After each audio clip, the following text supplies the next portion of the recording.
Hey Lex, What's up, Shy? are you ready? It's time for another episode of Black Girl, Brown Girl, Squirrel. We want to take a moment to acknowledge there are a variety of people who could describe themselves as neurodivergent, and this can include a diverse list of conditions, disorders, etc.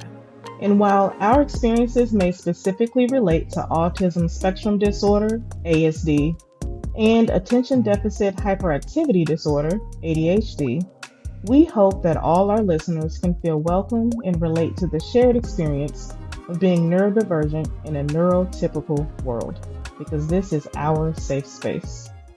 All right, let's go on and get into this next one. Info dumping. Okay, info dumping is a style of communication. It is commonly associated with neurodivergent individuals, such as those with ADHD and autism. It usually involves oversharing large amounts of information, often in incredible detail, about a specific topic of interest. For the listeners, Shy is holding her head down in defeat and then nodding like, yep, I do that. Take it away, Shy. You want to talk about your experience with info dumping that you do every day? See, what? You know what? This is supposed to be a safe space. You ain't supposed to be clowning me on like that. So when I first saw info dumping, I actually thought it was going to go in a different direction, but I do this. I often tell my clients that when they're, and this is true of anybody, honestly, if you feel overloaded in your brain, like you have a lot of things on your mind, a lot of things to think about, blah, blah, blah, get a book or a piece of paper and just write everything down and get it out. Just get it out. I call it the brain dump. Everybody knows what that is for the most part. Dump your brain. It clears mental space like you can't believe. Now, you want to not dump your brain verbally to somebody that's not in a position to receive it. But in all seriousness, info dumping, I have to be careful with that, because when you get on a topic that I'm interested in, like for instance, someone starts talking about cruising, I cannot tell you the incredible urge that I get to jump into a conversation and talk to somebody. It is almost uncontrollable. And my husband will sit there and he goes, Shy? Nope. No. Shy? No. It's almost like talking to a dog that's not listening to you and just won't stop barking. He's like, Shy? No, no, no. And I'm sitting there going, grr, grr. Like I'm just like my dog Stewie. I just got to get in the conversation. Let me in, coach. And what ends up happening, and it's not always that everybody has to have that urge, but what ends up happening is that you start talking. Someone can ask you a simple question. How was your day? Now, most of us will be like, good, fine. There are times, though, when my brain is like, oh, they asked me how was my day. My day was fabulous. It started at this time in the morning, and then I did this, and I went and did that, and then I've had to train myself that when someone asks a question, you answer the question. And it doesn't always work. It's a constant work in progress. But we can start to get overly specific and get into too much detail. And I think for those who might have a more severe response to info dumping, they really don't know how to stop. They don't know to look around the room and go, oh, wait a minute, I'm sharing too much, or I've said too much, or maybe I shouldn't have said that part. Whereas others of us will go and we're all wrapped up in it and we're all excited and going, and then eventually you'll look around and you'll pick up the cues that no, you've gone too far, and now you've dominated a conversation, which you weren't trying to do. You've told too much or talked too much about something which you weren't trying to do. Maybe you overtalked yourself and you share something that you were supposed to keep, hidden for a minute because nobody on the marketing team said to talk about that yet. Oh, you dumped the wrong info. You weren't supposed to share that. I'm trying to think, have I done that? Wait, you just had that example that sounded very specific, but you didn't do it? I gotta tell you, I definitely thought that was a story from experience. I've seen it happen. I have seen it happen. So there is a part of me that kind of is like you in a way where like the rules are the rules.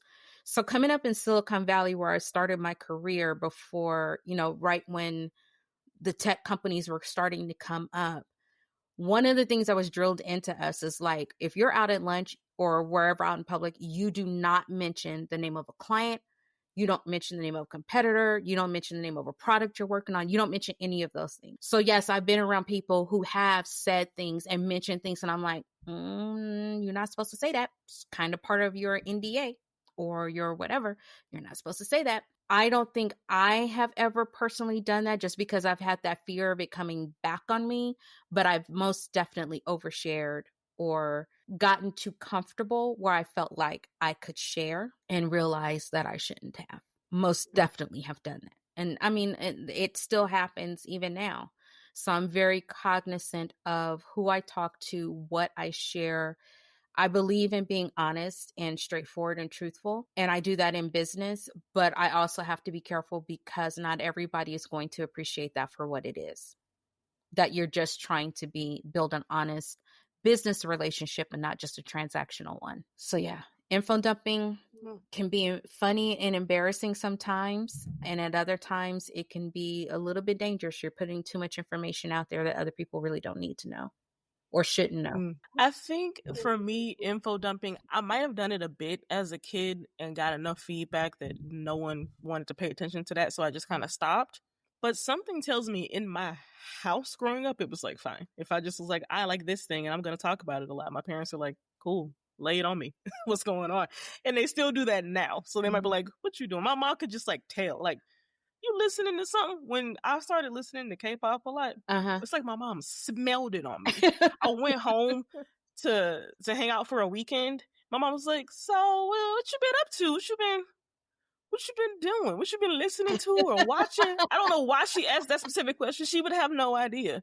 We weren't like sharing Netflix accounts or anything. We don't share a Spotify. She don't even have one. So I don't even know. It's like she just knew I had some stuff to talk about. And she asked for it. And I said, here we go. Boom, here it all is. And she experienced a lot of joy in hearing it. And I experienced a lot of joy in sharing it. You and gave so her the whole history of Bang Ten Soya Dan? Absolutely. I gave her all the names. I told her my favorite one. I told her everything. And it was great. By the way, that's fantastic. BTS for those of you not in the know. Yeah. So I think what probably happened was at a young age, I figured out where I can do it and where I can't as a matter of like emotional safety, not wanting to feel like I'm telling people more than what they want to know. And so I do it in some situations and then don't others. But I don't think I do it a whole lot. But my two closest friends with ADHD do it to me on a regular basis. I'm going to sip some tea on that one. I will say this is that when I look back to my younger years, not just in my corporate life, but when I look back to my younger years, I can definitely see how I did it. I may not have did it as like the typical sat down and just and ran with it, but I can see where people's like, dang, why you talk so much? Like, and I'm sorry, I didn't mean to laugh at you, but the way you said that was very funny. Dang, why you talk so much? It's true. Sorry, I'm back. It's all good. It's all good. No, because, and don't get me wrong, it's something that was and is still kind of hurtful and traumatic, but I also get where they were coming from. They would dedicate songs to me. Like back in the day, I said this on my other podcast in one of my first episodes. They used to play a song called Big Mouth by Houdini. You got a big mouth. Dun, dun, dun, dun. Yeah. So in case you can't see Lex, because I know you can't, mouth open, jaw, floor, hand over that large space. Yeah. And then there was another one that was out by Run DMC, I want to say, called You Talk Too Much. You never shut up. And it hurt my feelings a lot, a great deal. And yeah, it's hilarious. Don't get me wrong. It's funny. But it hurt my feelings a lot because I wasn't talking to just talk. I was talking because I was hoping I would be understood and liked. And like I said, that's still very much a trauma type thing that I deal with to this day. And then as I got to being a teenager, I realized words had a lot of power, especially since like I said, I used to read dictionaries and encyclopedias. I was a homebody. That's what I did. So when I realized words had power, oh, I used my words, and very choice words, which was not ideal for who I wanted to be. But that's how I ended up fighting back, because I couldn't fight back any other way. And then when I got into my corporate career, info dumping was a way for me to try to connect and bond with others. And that also ended up causing backlash on me too, because then it was, you're trying to dominate conversations. I didn't know how to collaborate. I thought I knew it all. I even got accused of reverse racism at one point. That's a whole nother story for another day. First of all, not a real thing. Let's move on. Yes, exactly. Not a real thing. So I just say all that to say that info dumping, when you're with different people, like for instance, I know that if I'm with Lex and our other girlfriends and my K-pop group has come out with a new album or whatever, I can info dump all I want to, right? I've got to be careful when I'm around other people and they're asking, they say things like, you listen to K-pop? You're like 51. Yeah, I do listen to K-pop. And let me tell you about da-da-da-da-da. Then I have to hold myself back because I'm defensive of K-pop, first of all, because there's nothing wrong with it. And then number two, I'm trying not to overload you with all the information to try to get you to like something that I like so we can bond and like this together. And that's still something that I struggle with sometimes. So. Mm-hmm. Yeah. So if you're listening and you are like maybe supporting someone in your life who is neurodivergent, and for this particular topic, it really does go along with ADHD and autism specifically. So you might notice Shai said that it felt like it hurt her feelings. She was trying to be close to people. I mentioned emotional safety in the places that I will maybe engage in some info dumping. So just know, if you're supporting somebody, if this person is someone you love, you can be that safe place for them to be able to feel comfortable sharing something with you that they know a lot about, because it is ultimately, again, a bid for closeness. Coming in, dropping all the information on you that you're like, what in the world is all of this? What am I supposed to do with this? Exactly. They're sharing it because they want to talk to you. They want to feel close to you. And the other thing too, in addition to that, is if you are learning how to connect and communicate, which we'll have an episode coming up on that, with someone who is neurodivergent, particularly ADHD or ASD, recognize that they may or may not have learned proper communication skills. And I don't even want to say proper. They may or may not have learned so-called neurotypical communication skills. There are some people who will wait until someone completes a sentence before they speak. And that's absolutely fine. Maybe that's how they were taught in their home.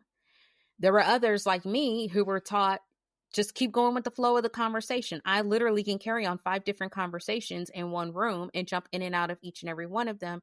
And the downside to that is, because it's sparking ideas and I want to contribute, I will overtalk people. And that doesn't mean that my communication style is wrong. It is different.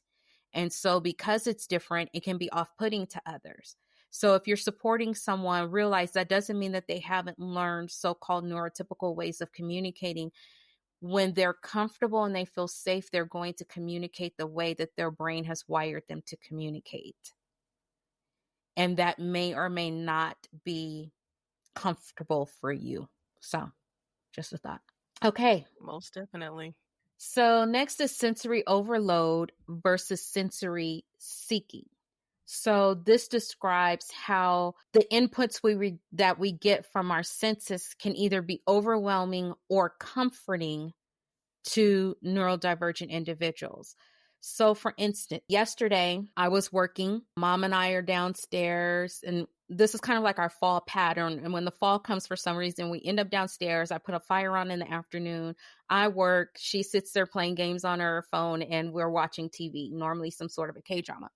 And it's just nice, peaceful, and relaxing for us. So that's what we were doing yesterday. And she goes, you know what? Would you mind putting on some music for me? And I said, sure. So after I played our episode of Black Girl, Brown Girl, Squirrel, because I was like, you got to listen to it. This is your toll price to get to the music.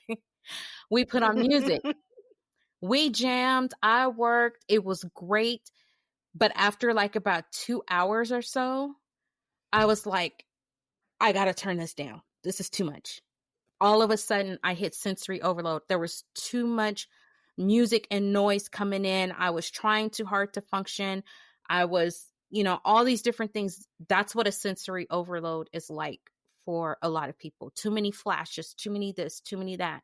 The lights overhead are too bright. I need a bedside light instead. I need a dark room and actual quiet. I need a sound machine that's got white noise, brown noise, whatever to block out. So that's what sensory overload is. Sensory seeking is when we are looking to stimulate ourselves. We're looking to get comfort in some shape, form, or fashion. So a nice weighted blanket, I will get under that bad boy. That's great sensory seeking right there, because it calms that anxiety and it makes me feel comfy and it makes me feel cuddled and everything else. Sometimes it's putting on your favorite socks. Sometimes it's putting on your favorite music. Sometimes it's just sitting and listening to rainwater. I think of it as a way of bringing you a measure of peace. Or sometimes, like I said, if I'm like, I don't feel like doing this today, and I start playing with I have this little, I call it a fidgeter, but it's not a fidgeter. It's like a squishy thing, but you can, like a bubble popper, and you can push the buttons and after I play that, and I'm like, okay, I'm ready to go. Let's go. Okay. It just all depends. What about you? What is your sensory overload and your sensory seeking? I am very, very sensitive to smells. And what that means for me is that I don't like the smell. I really don't like it. It stresses me out. I got to get out of there. What is this thing? Get it out of this house. Why does it smell like that? It also means that if I like how something smells, I get a candle. I smell a candle. I'm like, ooh, I must have this candle. I went to Sephora yesterday because I really wanted to, and I had an urge to spend money at Sephora for like a month, and I haven't done it yet, so I did it. I found a lip gloss that smells like chocolate. I said, this is amazing. I'm going to wear it so much. I would not only wear it so much, like back in the day, we used to have lip glosses that tasted and smelled like certain flavors. Oh my goodness. I could not keep the stuff on because I'd be like, strawberries, and slather it on my lips, and then be like, and it tastes like strawberries, and slather it on. So when you're talking about it smells like chocolate, but I will say this, Lex is very honest about stuff. So she hugged me one day and she said, "Ooh, you smell good." And I said, "I do." She said, "You smell like Black Auntie." And I said, Black Auntie smells like cocoa butter, shea butter, and love. That's what a Black Auntie smells like. I was like, is that a good thing? I didn't know. She said I smell old. Like sometimes you hug folks, they smell like Vicks or something. I was like, do I smell? She was like, that smells good. I was like, okay, I know exactly what brand that was. I'm gonna make sure I keep that hair oil around. She was like, you smell like Black Auntie. Shea butter, cocoa butter, and love. I was like, okay, got it. So smells are huge for me. And I can also tell if I'm getting more stressed out because the smells are getting more pronounced. So if a room is overwhelming, I feel like I smell everybody. I smell everybody's cologne. I smell everybody's deodorant. I smell everybody's people who didn't wear deodorant. I smell everything. And I'm like, I have got to get out this room. So it's kind of also, it's almost like a way for me to be able to tell what state I'm in as to how sensitive my sense of smell is being. Also, sounds it's very interesting. I don't like too loud of a sound. I don't really watch my TV particularly loud. If there's like a weird ticking noise that keeps happening somewhere, it drives me insane. I don't like hearing the fan on in the back. I'm like, turn that off. I can't do that. But if I hear a song or something that I really enjoy, I want to hear it on repeat. It could be hours and I'm not playing. It could seriously, I have heard songs that when I heard them, I liked it so much, I was like, I'm just going to put that on repeat till I get tired of it. And it was like half a workday. It was so much, but I wanted to hear it. I wanted to hear it directly into my ears. And so I can't take too much of a sound I hate, but a sound I like, again, I really, really like it.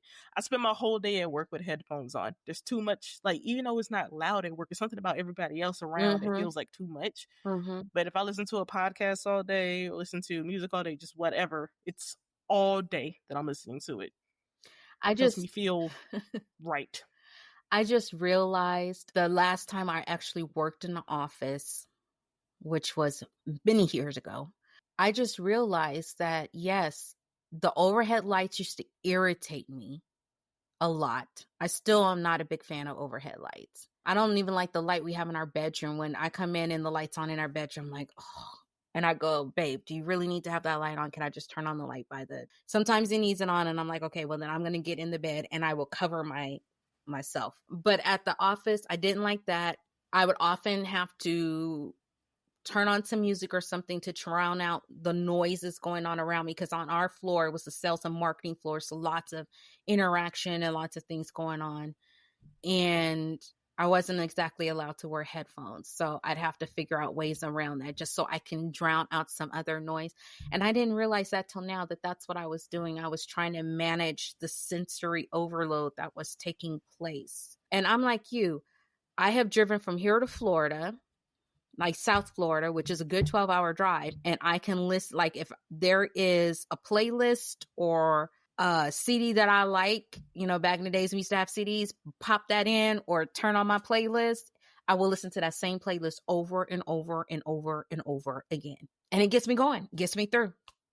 Or if there's a... Will you listen to the same song over and over and over I again? have listened to the same song and literally been asked, when are you changing a song? When I feel like it. Now I got to start over because you talked through the song and you messed it up. Don't let me mess up one of the lyrics. I got to start it over again till I get it all right. Yeah, I will be that. Yeah. Now, I'm not forcing other people to listen to this song on repeat. If I'm driving, we have a rule. Whoever's driving does the radio. And if they're driving, I still get to do the radio. So the rule is Shy handles the radio. Yeah, but most of the time we like the same stuff. So I'll ask, you know. But yeah, I can drive and listen to the same thing over and over. There's times when I listen to a song and I was like, oh, I haven't heard this in a while. And then it takes me through this whole series of emotions and I've got to go through the emotions. So I'm playing the song over and over till I'm like, done. I don't know if that makes sense. Sometimes I get hyped up and I'm like Diva by Beyonce was my jam driving to Miami almost every day. I was like, boom. If Diva comes on right now, I'm not listening to that song one time. That's not happening. It's going to be multiple times. It's getting repeated. Get out of here. That's not a one-time song. You know, it's just, so it just depends. It depends on my mood. I will say this, when my mom was in the hospital last year, I created a very small playlist that I played over and over and over. I call it comfort songs. And that was what got me through. It was the melodies, it was whatever. So yeah. So I think we all find our thing, whatever that is. And there's nothing wrong with that. And if you're supporting someone that has that thing, maybe ask them sometimes, like, you know, is there something going on? You know, if it seems like maybe they're overstimulated and they need to get out. Maybe they're trying their best to deal. Like when I get on the smell thing, that's it. That is it. I've got to go get some fresh air. I've got to go. Like I said, my clothes, sometimes I'm like, I got to get out of this. I can't. Which is another thing I was explaining to my mom the other day. So just ask them what's going on or what you can do to support them right now. And maybe they need to listen to that same song over and over while you're driving from here to Florida. Get ready for 12 hours of Diva in all the different ways, because we're going to sing the main song. We're going to be Beyonce. We're going to be each one of the backup singers. We're going to be the backup dancers. We are going to be the rhythm section. Just saying. Okay, what we got next? Executive dysfunction. So this is one that I'm still learning about, and maybe you have a little bit more you can share some light with me. So executive dysfunction is difficulty with organization. I'm glad you cannot see my office and bedroom right now. Starting or completing tasks, there's difficulty in doing that. We want to talk about how many to-do lists I have. Or maintaining focus. There's difficulties with that. And it's extremely common with ADHD and autism. And so mind you, while we're focusing on ADHD and ASD, it does apply across the board to most neurodivergent people. It specifically shows up on a regular basis with ADHD and autism. All right. So you're one of the most organized people I know in a way. So I'm interested in hearing about how executive dysfunction impacts you. So that is one of the big things that stands out for me, that whenever I have that autism imposter syndrome, this is where it comes up, because I'm like, I don't think I struggle with this. Mm-hmm. And at one point I remember when I was a kid, Ooh, what? That book bag was looking insane. That and my mom was just like, listen here, this is not it. You cannot continue to do this. What is wrong with you? Why does your agenda look like this? What is going on? Now, I think part of what made it get easier for me as I got older is once you get older in school and everything, go on to work, the way you organize things is however you want to do it.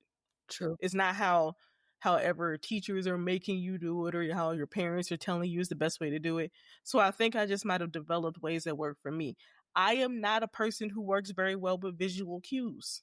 I don't remember a thing I saw. Like, that doesn't work for me. I don't really have strong visual memory. That's not a thing for me. So I am more likely to remember that I heard someone say you have an assignment due Friday than I am to remember to go open up this notebook that has a bunch of stuff in it to then flip over and say, when is this due? How many boxes between okay, like that's too much. I'm like, okay, Friday. What's today? Today's Monday. Cool. I have until Friday to do it. I don't really do well with like handwritten planners and notes and things like that because I'm simply not gonna ever go look at it. If I take notes on something, I don't write it down really. I'm never going to go look at it again. So audio things are much easier for me. Auditory processing goes a lot better for me than visual.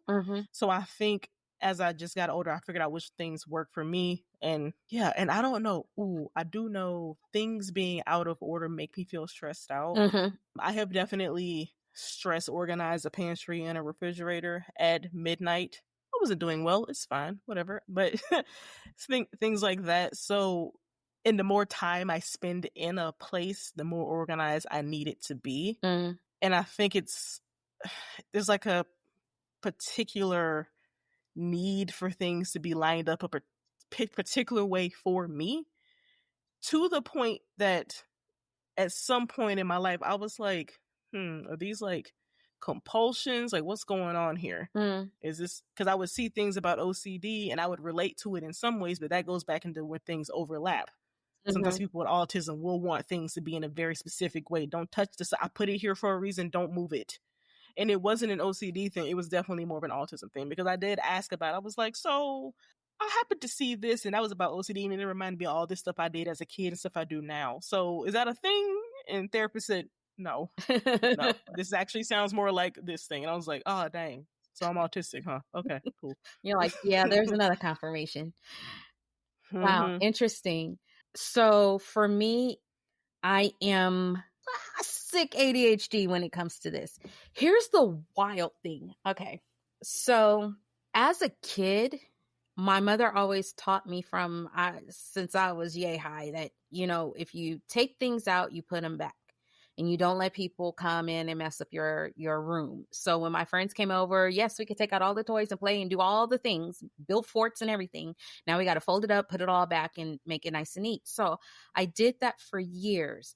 I noticed when I was probably around the age of 9, even though I would do like a lot of kids do, throw stuff in the closet and the room was clean. I think I noticed that I was doing that more kind of like in response to like our house had got broken into like 3 times and they stole things that I tried to save and keep as valuable and special to me. And somewhere in my mind, I got it that if my room or something was messy, that maybe they wouldn't come in there because it was already messy and they figured they couldn't find something. I think that's what I got into my head. By the time I was 11, trigger warning here, that's when I started having my first memories of childhood SA. And that is when I definitely could not, it was a trauma response that I could not keep my room together. Then as I got to be an adult, what was interesting was one of the companies I worked for actually sent me to a class that was about organizational information management, I think it was, where it taught me how to organize like emails and things like that in my desk and work in harmony. And it was honestly, it was a great class. It really was. And when I am managing my executive function, I will follow a lot of that to a T. My mom came to visit me at my cube and my cube was spotless. And she goes, how do you have your cube so spotless, but your room is an utter mess. And it took me years before I realized that, one, my private spaces were reflective of how my mental status was. And of course, now I know it's also connected to my ADHD. But also, two, I was taught growing up, if nothing else, you kept your living room clean, your kitchen clean, and a bathroom clean. Because you never knew who was going to come over and stop by. Even though my mom was the type, like, don't just be popping up, but you never knew. So that's what you did. And so I still do that to this day for the most part. You will, well, right now it's not that way. We've got small spaces. So, but for the most part, we keep the living room clean, our living den area clean, the bathroom clean, the kitchen clean. And so I've struggled with keeping my room and desk organized and clean. And that's also hard when you have someone else living in here with you. I will organize the closet. I will maintain the closet until my other half comes in and doesn't. Because I maintained it for me, not so much for him. It's nothing against him, but it's not how he would organize something, right? Yesterday in the kitchen, we were putting some groceries away. My mom was putting stuff, and I was like, wait, Mom, don't. She goes, you know what? I'm going to leave this stuff here. You put it away. Because I like things organized a certain way in the kitchen. So yeah, it's interesting how it shows up. I'm not going to even get on the starting and completing task and maintaining focus, because that's just, we'd be here all night. So let's move along to burnout. Shall we? You want to talk about burnout? Oh, man. Yeah. Okay. Burnout. That's something I've mentioned a ton of times on here already. It is a state of intense physical, emotional, and mental exhaustion that results from prolonged stress, overstimulation, or the constant effort to mask one's natural way of being. So that's what we mentioned earlier. If you keep masking, you do that if you want to, you're going to stress yourself out, and then you're going to burn out. For autistic and ADHD individuals, burnout can lead to loss of skills, motivation, and energy. Sometimes even the inability to function in daily life. And this is not simply, I'm tired. It is a full system crash. And it's because you've been constantly pushing against the environments that are not accommodating your brain and your body. So remember that week when I put my pants on backwards? Yeah. So that was actually, I was like in the beginning stages of me going into burning out. Because I felt all over the place that day. It was so not like what I am most of the time. And then I noticed for like a week and a half, my ability to kind of just exist in a social setting was different. I had a lot less of a battery for it. When it talks about like losing some skills and everything, I think about social skills. When I said I answered a phone call and someone asked me a dumb question and I didn't even have like the ability to frame a response that wasn't just like, what? Why did you do what? I don't understand why this happened. If I sent you this, why did you do? Like, that's not typically how you respond to somebody. Thankfully, in this situation, I was like the client in the situation, so I have a little more leeway, but that's not how I would typically want to respond to somebody in a work situation. I was so exhausted. I started to there were some days I didn't really figure out what I wanted to eat for dinner because I couldn't go through the process of picking a thing to eat. Yep. I realized, so you know, Misha, I really, really like fashion and clothes. I like it so much. And for that week and a half, I just wore stuff to work that was kind of loose and not uncomfortable. It wasn't anything particularly special about it. It wasn't even necessarily like my style, whatever. Just like, here's clothes, I put it on. And I remember there was a Friday and no one's really at work on Friday, so it was fine. But it was a Friday and I was in the restroom and I looked in the mirror and I was like, what happened today? What's going on? This is not, you just put on clothes. Like, you don't look, and you don't look insane, but you don't look, this is not giving Lex. It was not giving how I usually go about. And I was like, huh. And then I remembered I was at home laying down in the bed and I FaceTimed my mom. She was like, what you ate for dinner? And I was like, I don't really have much of an appetite, so I didn't really eat. She was like, okay. Are you okay? Oh. And I realized she asked that because depression for me looks a lot like these things I just mentioned. Got it. And I started getting worried because I was like, I've been feeling so fatigued. There was a day when I was like, I feel like I need a good cry and I don't even know why. I just felt so stressed. It was like a very weird internal thing. And I started getting concerned. Like, it's been a while since I've had a big depressive episode. Is this one coming? Oh, no. Which is how I've ended up having an appointment recently for a therapy session, because I was like, I'm not even in a maintenance phase right now. I'm in a go forth and be happy and come see me if you need me mode of therapy at this point. So I was just like, I don't know what's going on. I asked for an appointment, and then that Saturday I just rested. Good. I didn't get out of bed till almost 12 o'clock. I went to go do some self-care activities, as they say. I went and got a pedicure. I went and got a coffee. I went and just had myself a nice little time. The next day I felt fantastic. And then I said, it wasn't a depressive episode coming, because the depressive episode, you do all those things if you want to. First of all, try hard to do those things. Yes. It might not happen. And it wouldn't make you feel that much better. I needed to recharge. I needed to take a second to take care of myself, because going out and engaging in social situations, just being out in environments that are sensory stimulating, like overstimulating in ways. I do it every day because I have to, right? I have to go to work. I have to do all these things, but I may not be aware all the time of how it's weighing down on me. Right. And because I have more skills now, I can see, oh, this is what happened. This is what I need. I have to make sure to be more mindful of that, because if you don't pay attention to it, you will find yourself in a depressive episode, because you can't keep treating your mind and your body that way.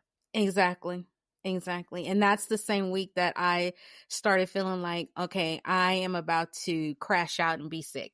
It's just not going to be good. And even though I fought it off for about a week, after we had some visitors here, one of my other besties was here with her husband, and we had a good time that weekend. And once that was done, I was sick. My body was like, okay, you did all the things, you pushed through, shutting down. And when it shut down, I was just like, thankfully I didn't have fever and all that kind of stuff, but literally going to bed, I was knocked out. I was not hearing Sylvester get up in the morning for work. That's my husband's name, by the way. I didn't hear my mom. I wasn't hearing anything. She was letting me sleep most of the mornings, so it wasn't like she was coming in like, hey, you haven't gotten up by this time. Are you okay? It was like, oh, she must need the rest. It was just a lot of things. But I hear you on that burnout thing, because you really cannot make a decision about anything. I was like, I'm doing good just to get up. And you do have to be careful it's not borderline depression, because I've had that point where I was like, you know what? Yeah, I opened my eyes today. And that was it. That was all that I accomplished, right? Some mornings you're like, okay, I opened my eyes and I actually brushed my teeth today. And it didn't hurt to get up and physically do something like that.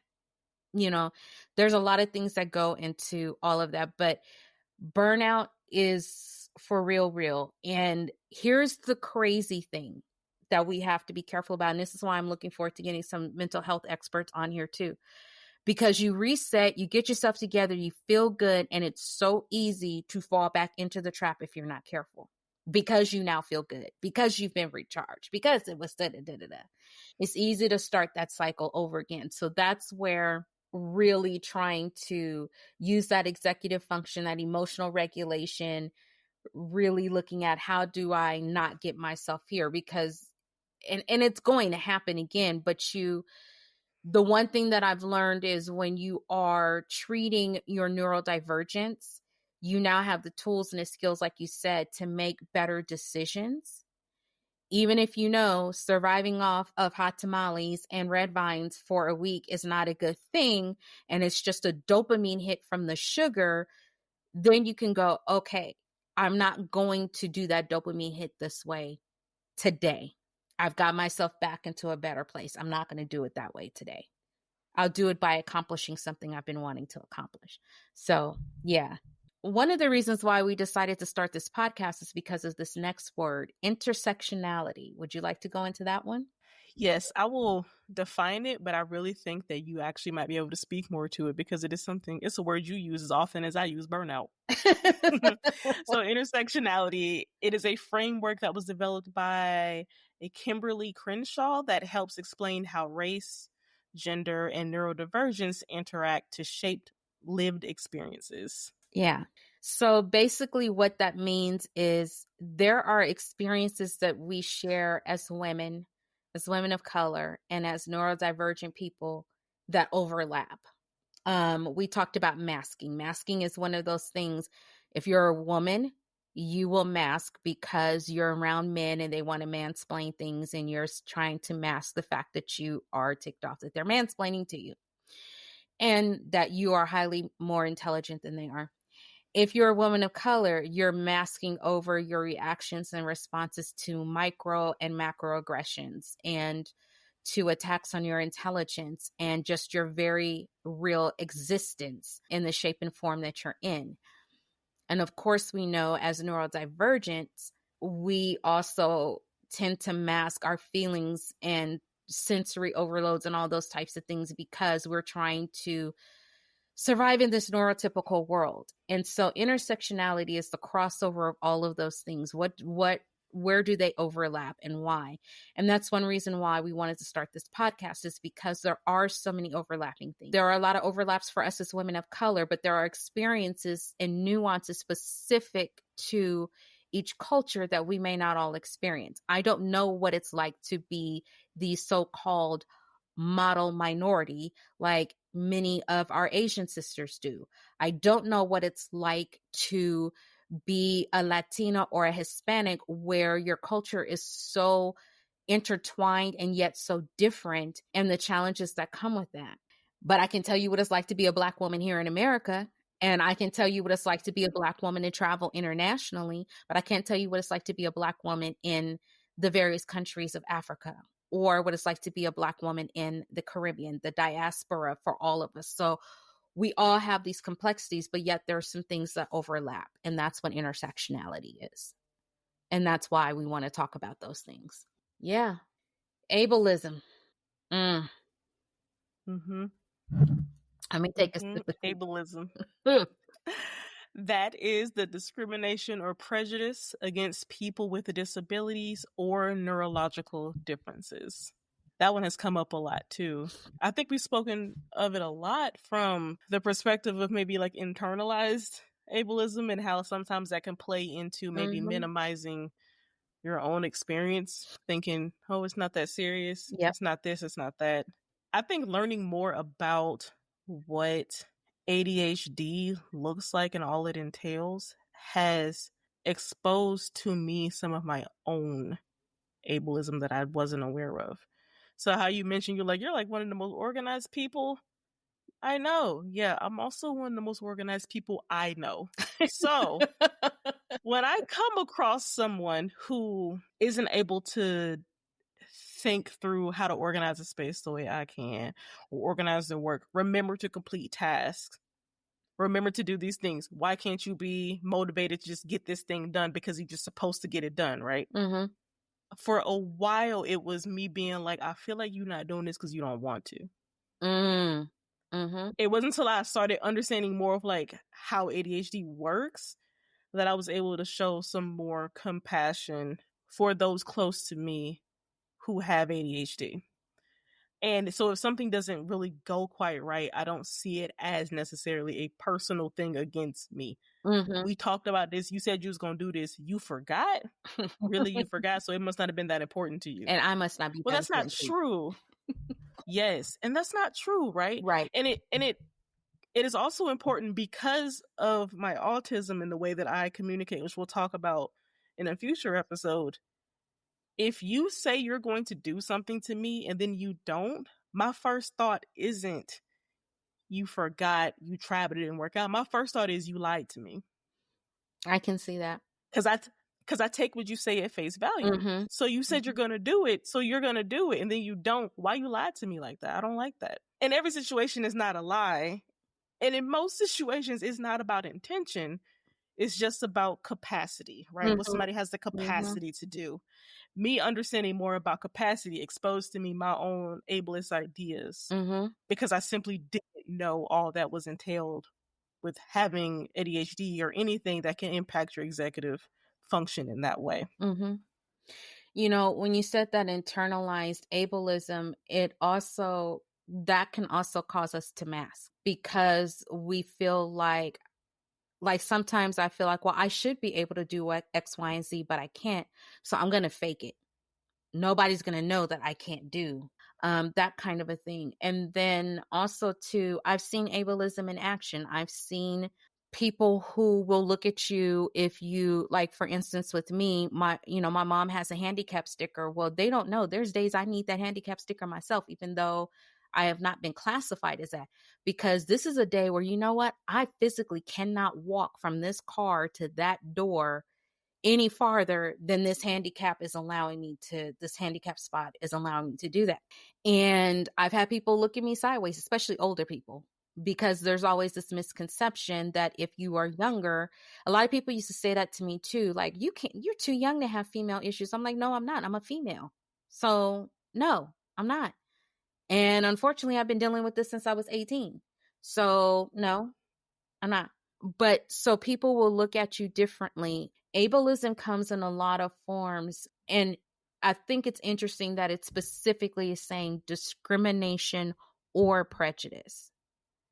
Because even though both of those you can act upon, prejudice will often be in your mind and might be more reflected across your face, whereas discrimination is often reflected in your actions, if that makes sense. We won't often let somebody know that we don't like them because they're homeless, but the discrimination will come when we cross the street because we don't want to walk past them, right? Yep. So I think that's the case too. So with the disabilities, especially invisible illnesses, which many of us that are neurodivergent have, and those are things like, like we talked about, lupus, fibromyalgia, rheumatoid arthritis, things related to the immune family and others. So not limiting that. And then the neurological differences, it definitely comes up. It comes up in conversation when you say, I am tired. We all tired. That's not validating, and that's a form of ableism. So that comes up too. Let's end this on a positive note, because we've talked about a couple of heavy things, some of it funny, but some heavy things. So neuroaffirming, why don't you take that away? Yeah. So that is an approach to discussion about neurodiversity, neurodivergence, that validates the neurodivergent experience as opposed to maybe trying to force conformity. Mm-hmm. So sort of when the way you kind of ended our discussion on ableism with being like, hey, that's not validating it, from like, I'm tired, and there you go, everybody's tired. A neuroaffirming approach would be, oh, you're tired. Well, what's going on? Have you been overstimulated with this, and this going on? Has this happened? I can understand why that would make you feel tired. Exactly. How can I help you to maybe take that load off of you in this way? Do you need help with this? Something like that, as opposed to being like, nah, you okay. We all forget stuff. I'm like, yeah, do you forget to eat and go to the bathroom and everything and take your medicine every day? Yeah, then no, we don't all forget. We don't all forget. Yeah, neuroaffirming, that's something that we want to be with each other within our community. And that is definitely what we would like for our allies to be with us. Centering us in the conversation versus centering someone else's thoughts, feelings, or neurotypicalness into the conversation and invalidating what we're thinking, feeling, and going through at the moment. That also makes us feel that we're in a safe space and that we can info dump if we need to info dump. Maybe there was a lot going on and there's a lot in our heads and we need to talk to somebody about it. That happened not too long ago with me. And my girlfriend was giving me a ride home and I was like, I'm sorry, I didn't mean to dump all this on you, but this is where I am right now. And we were able to have a nice conversation and it was comforting and I felt like a load was off. So by the time I got out the car, I literally opened the door and was like, and then I could carry on. I didn't have to keep carrying that particular burden because I had someone that was affirming and helping me through everything that I was experiencing and feeling at the time. So we appreciate all of our allies out there, those who are striving to become allies and genuinely wanting to learn more. And most importantly, we appreciate our community who are embracing each other, supporting each other, and doing everything we can to lift each other up and keep each other going because it's challenging day by day. But the good thing is that more people are starting to learn more about neurodivergence because it's so common. Something that I just heard today by experts is because neurodivergence is so strongly hereditary, More and more of us are now discovering that either we ourselves are neurodivergent or those that we love are neurodivergent. I took notes, so I'm going to find it in a second in one of these sets of notes that I took from this conference. So, and of course now I'm not going to be able to find it, but if I find it, I will share it elsewhere. But it was the statistics were really interesting on that. Pretty sure it's in this document here. Let me see if I can find it. I'm curious about that because numbers that I've seen have been quite different from that. What did you see? What did you found find? it. Neurodivergence has a 70% hereditary rate. That makes sense. That makes a lot of sense. Yes. When you think about that, that means many of us, 7 out of 100 of us know somebody that's neurodivergent. 70 out of 100 of us know someone that's neurodivergent because that's how high the hereditary rate is. So whether we're discovering it among ourselves, our friends, our family, and other loved ones, working to make sure that we're all allies and we're doing everything we can to be neuroaffirming is the loving thing to do. All right. Yeah. Whew. Well, I'm going to go and drink some water if I can remember to after this conversation.